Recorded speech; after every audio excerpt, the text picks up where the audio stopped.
you are appointed conservator, you have authority to make decisions regarding the property and financial affairs of another individual, called a ward. Your letters of conservatorship will tell if you have authority over all of the ward's assets, or if your authority is limited to managing specific assets. Jim is conservator for his brother Tom. Their sister Jean is Tom's guardian. I guess I look at being a conservator as I'm responsible for Tom's financial issues and his future. One of the largest concerns that we've always had is how do we conserve my brother's money? How do we make sure that if he lives to be 95 years old or 90 or however old he lives, that he has money for the rest of his life? As conservator, you have a fiduciary duty, which means simply you are in a position of trust to act in your ward's best interest. And as long as they're still living, their needs need to be met. And if that means I have to liquidate an asset in order to provide for their needs, that's my job. Soon after being appointed, you must file with the court an inventory of the ward's assets. Basically, identifying the individual's assets and also his liabilities, how much he has in the bank, how much is his house worth, does he have a collection of this or that, does he have automobiles, does he have other property? So I get a lot just through having their mail forwarded to my house, and you start getting notices of maybe life insurance benefits, and so the mail tells you a lot. One of the things that we found when we first took over my brother's money is he had CDs everywhere. He had money in bank accounts everywhere. You will also need to secure your ward's assets. When we had full-time caregivers for my parents, it was amazing the amount of things that happened. Things disappeared out of the house, money disappeared, credit cards got stolen. I've been appointed by the court as conservator. Well, how I handle it with the banks is when I am appointed somebody's guardian or conservator, within 48 hours I'm at the bank with my letter of authority saying, this person has an account here, here's my letter that shows that I can act on their behalf, and then I usually transfer the accounts into the name of the estate. So the title on the account would be the estate of Joe Doe, with me as guardian or conservator, whatever it is. So I actually make that transfer, and then even though the account is tagged that it's that person's money, the only person who has authority to access the account or to write checks on the account would be myself. Managing the ward's finances involves receiving and depositing the ward's income, and investing assets, paying necessary bills, and handling tax matters, insurance, and other legal claims. And trying to determine that the appropriate people got billed, the appropriate people got paid, and you didn't overpay. You may also need to sell assets to pay for your ward's ongoing care and living expenses. And this is one of the things that causes a lot of anguish between the family members, because a lot of them believe that they need to hide the assets, and that's against the law. I've now exhausted her liquid assets, and she still, of course, is very much alive and still needs to have money to pay for the nursing home care that she receives. And the only thing she has left is the vacant property, which the children were hoping would come to them by rights of beneficiaries on wills and that kind of thing. A conservator is not allowed to sell real estate without the court's approval. And do you have any objection to the court approving the relief requested? And the family at that point in time will receive proper notice under the law about what I'm doing and why I'm doing it, and they will have a chance to object. And then the court, if there are any objections, then the court will make the final decision.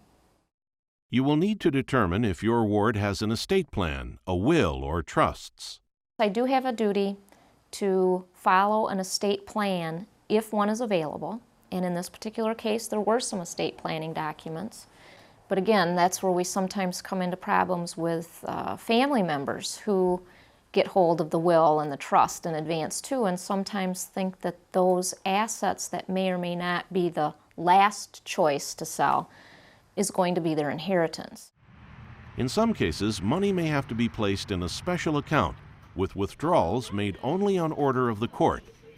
Court approval may also be required before you make a large or unusual expenditure of your ward's funds.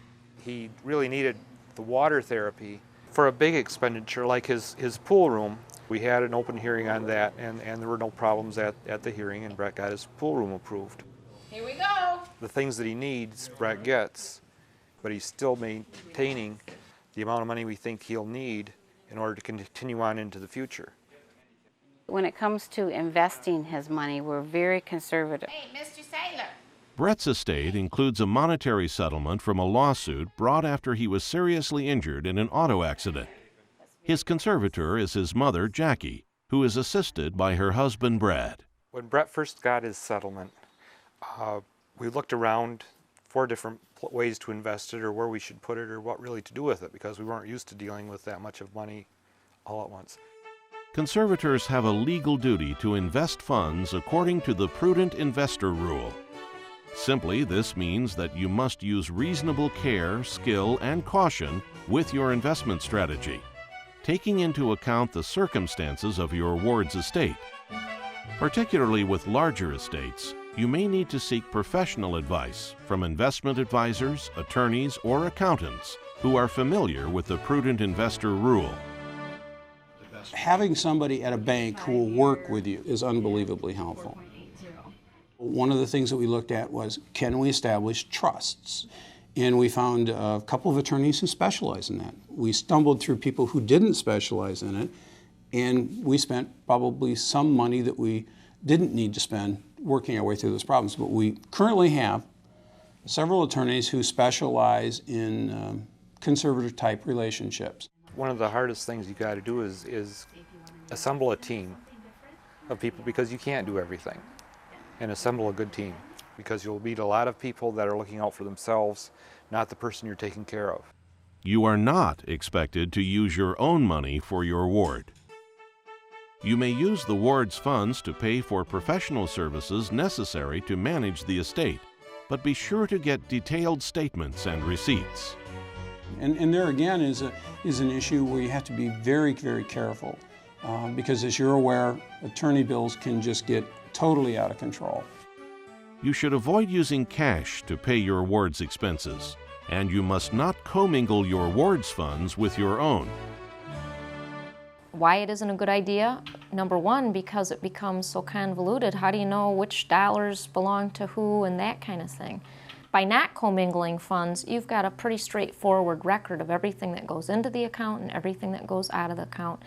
And it's just so much easier to decipher when you have to file those annual accountings.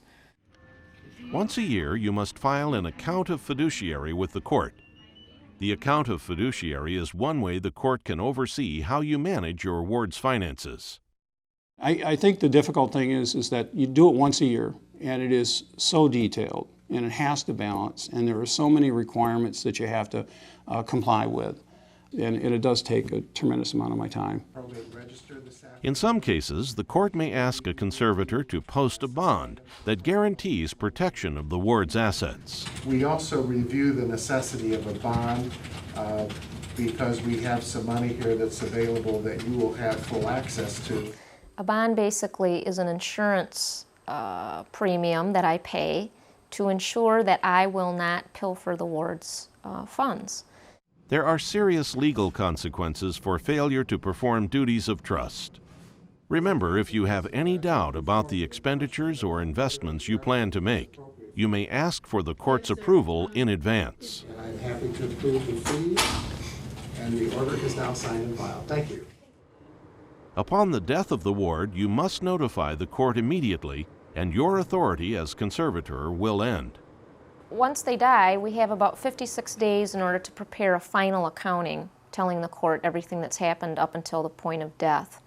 If they have assets, usually a family member steps forward and either brings the will that exists and gets someone appointed to be the personal representative, and then we just follow the rules of the court and transfer everything over to that person, whoever the court designates to be the personal rep.